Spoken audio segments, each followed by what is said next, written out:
Afternoon. Committee, Cindy has emailed out the minutes, so if you would please have an opportunity to look over those, and we will plan on approving those on Wednesday. With that, we will move to our order of business. We will open the hearing on Senate Bill 340, prohibiting promised scholarship awards from being used to fund co-requisite courses. And we'll begin with an overview from our reviser, Tamara Lawrence. Thank you, Madam Chair, and good afternoon, committee. Senate Bill 340 would amend the provision of the Kansas Promise Scholarship Act relating to award amounts and limitations.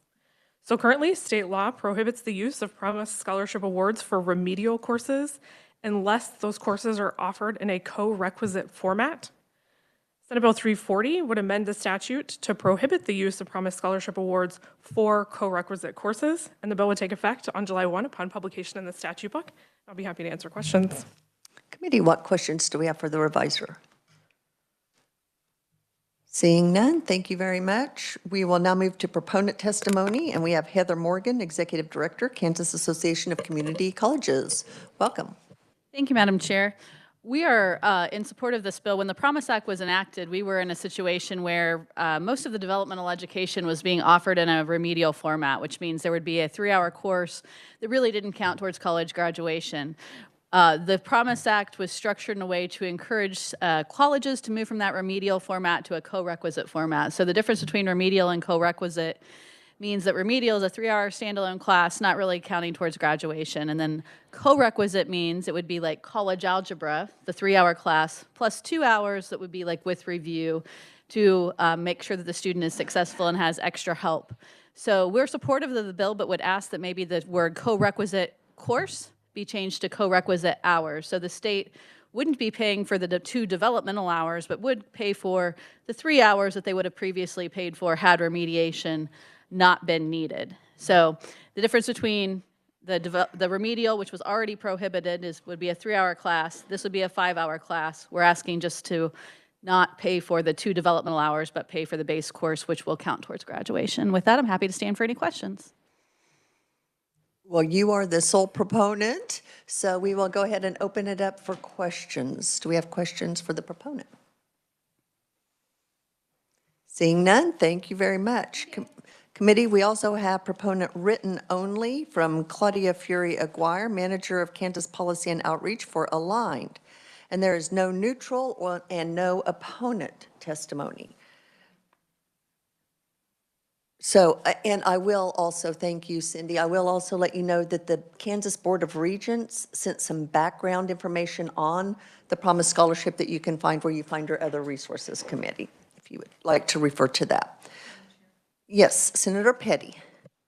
Before you close that, I just, so I guess I appreciate it, the testimony, and I had looked at the bill and had written a note, why?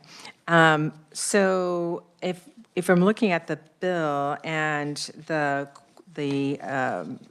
recommendation that was made, are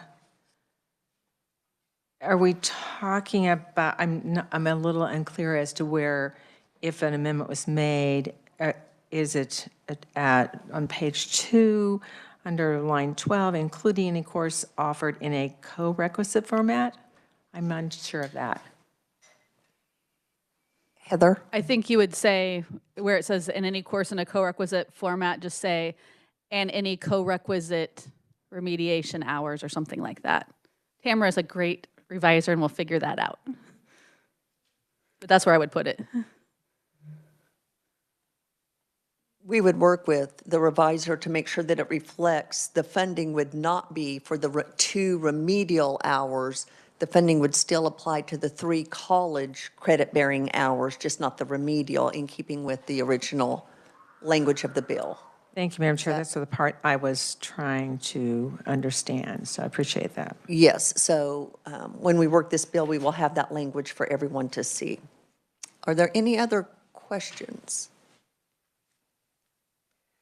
Seeing none, we will close the hearing for Senate Bill 340 and open the hearing for Senate Bill 406. And again, we will begin with an overview from our reviser, Tamara Lawrence.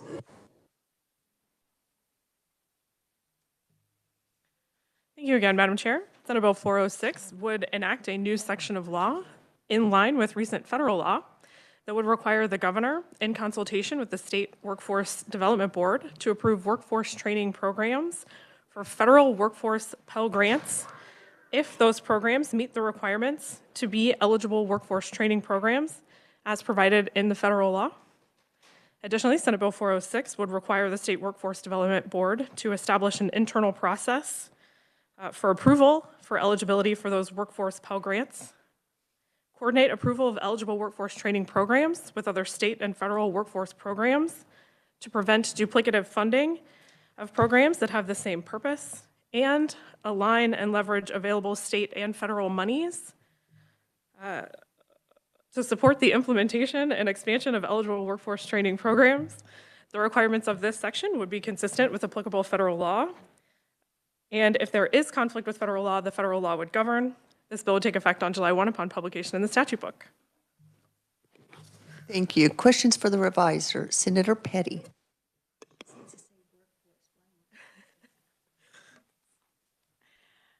So, Tamara,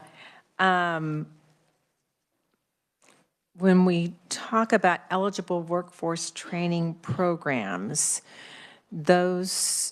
so are we talking about programs that are offered at our technical colleges and our community colleges? Yes, typically, there is a definition in the federal bill that includes a bunch of requirements, but yes, you are correct.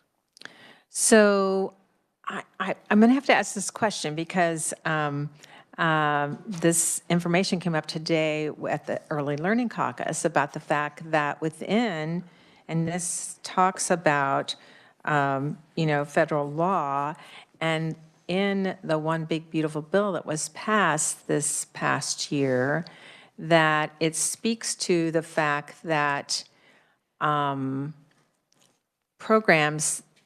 programs that do not provide a wage higher than what a student would be coming out of high school with, or could be coming out of high school with, that their funding could be jeopardized. And this was specifically, dealing with programs that lead to certification or lead to could be a certification, but associate degree in early childhood, an area which we desperately need people that are trained, that have the background and the skills to work with our young children, and that the average salary is $13.80 for a child care worker, whereas the average, this is comparing our programs in Manhattan, but it could be any place in the state, was $15 for someone with a high school degree, was $15. So I bring this up because I think that we as a Senate Education Committee should be sensitive to those workforce groups that these programs are providing education and skills that are desperately needed throughout our state of Kansas to work with our young children, and yet they could be undermined when it comes to federal funding. So would that be the case here? Senator, I think maybe our conferee testimony may address some of that, so I'm going to not ask the reviser to respond to a hypothetical. So, any other questions for the reviser? Seeing none, with that, we will move to proponent testimony, and we again have Heather Morgan, Executive Director, Kansas Association of Community Colleges. Welcome back. Thank you, Madam Chairman. So this bill is different than the issue Senator Petty is talking about, but I'll deal with that issue in a moment.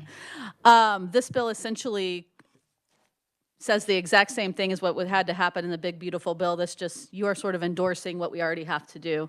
In fact, KBOR has started a committee to put together a group to work with the Workforce Board as is required by the bill and by the Big Beautiful Bill to make some recommendations to the governor about which program should qualify for short-term Pell. So basically, you have to have already had the program for a year for it to qualify, and it also must meet certain income requirements for your graduates. My opinion is that this isn't going to be a huge amount of programs across the state. CDL is the one that we often talk about that's a short term that might now be qualified that people have. But essentially, this bill is just saying, do what the federal bill said to do and do it quickly, because there is a deadline on this to get this into place so that colleges and students know what's going to be eligible under the Pell Grant going forward. Senator Petty's issue is another part of the big, beautiful bill, which is called, we call it gainful employment. And I'll just tell you, for the community colleges, there's only 4 programs in the state that are on the watch list at the moment. Now, the watch list I don't think is very accurate because people are still trying to run things. Early childhood is not one of them on the watch list, because it really has to do not with what the starting person is making, but it's the average of all your graduates. And so there are 3 technical programs and 1 associate's degree program that are on the list. None of them are related to early childhood, and they are 2 of them at 1 college, and the other 2 are at 2 other colleges. So with that, I'm happy to stand for any questions. Thank you. Any questions for Heather? Because I know she needs to get to another committee, so we'll go ahead and take questions. Senator Sykes. And thank you. So I know you said there's already started conversations. So is this just like trying to expedite it, and that's why we have to do it, or This isn't my bill, but that's what I was told about. That, like, I was like, well, we already have to do this, and they're like, well, this is just making sure that we get on it quickly, and so. So then who? I'm not seeing who introduced. So who was pushing it? I'll ask. Another group. I talked to their lobbyists. I don't even know what the group was. I just said, hey, I hear this is your bill. Okay, thank you. I'll do some digging. Okay. Other questions for Heather? Thank you, Heather. I know you need you. to run, so thank you for being here. And we do have additional proponent testimony. Christian Bernard, visiting fellow from FGA Action on WebEx. Are you there, Christian?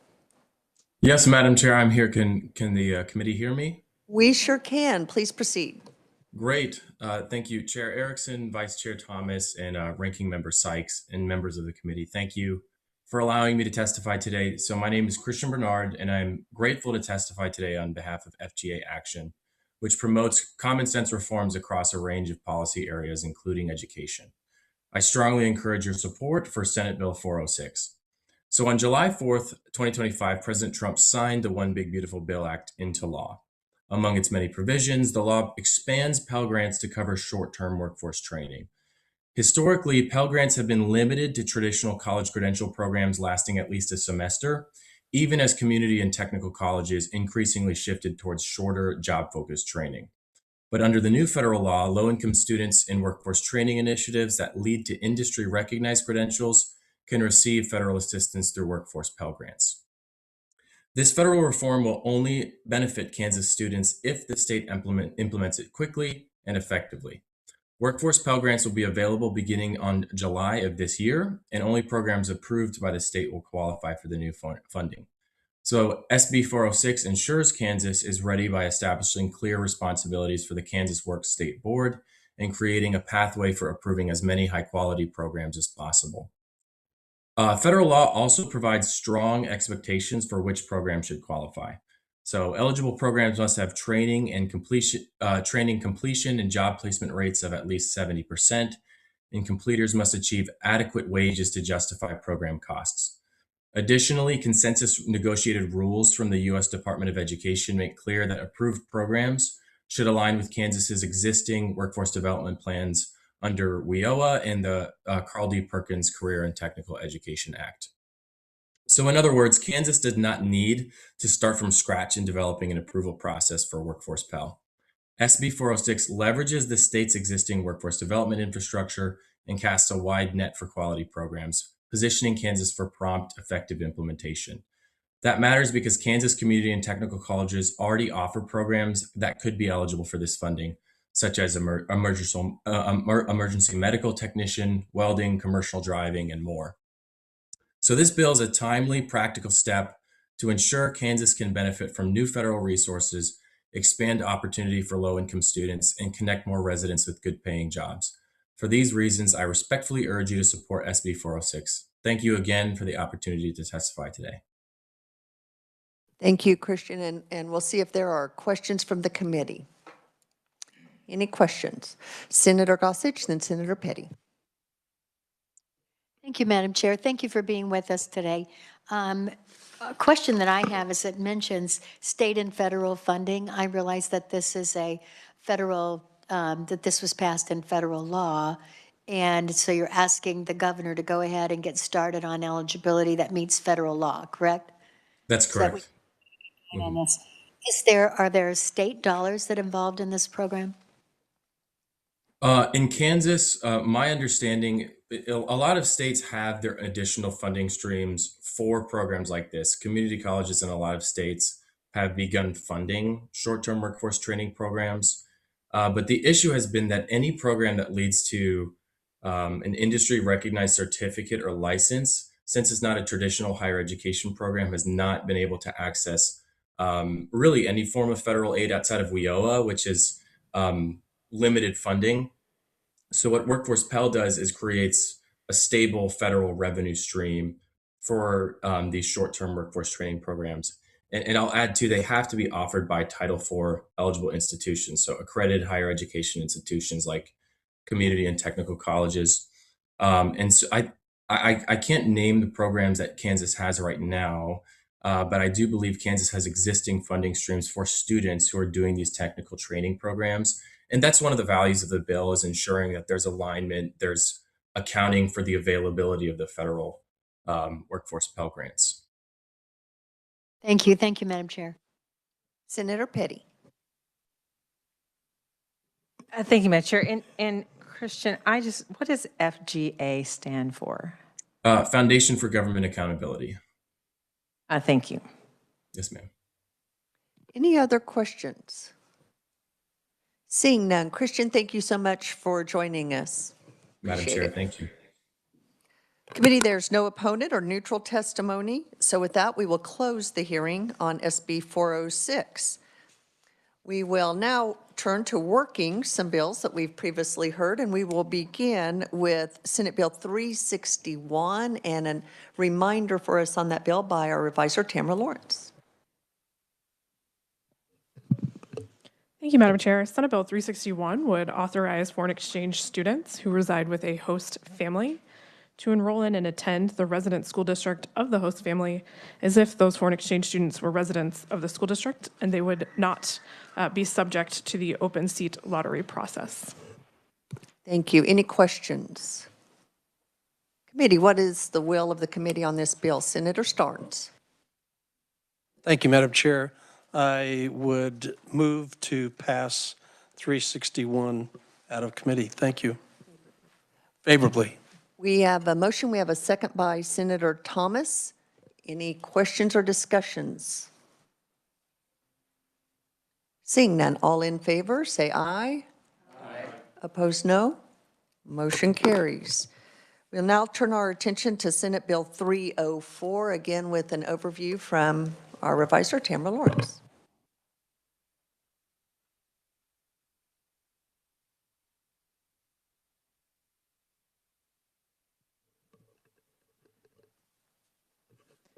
Thank you, Madam Chair. Senate Bill 304 would enact the Born to Invest Act to require the Office of Vital Statistics to provide data to the state treasurer for the distribution of informational materials regarding certain government-administered savings accounts.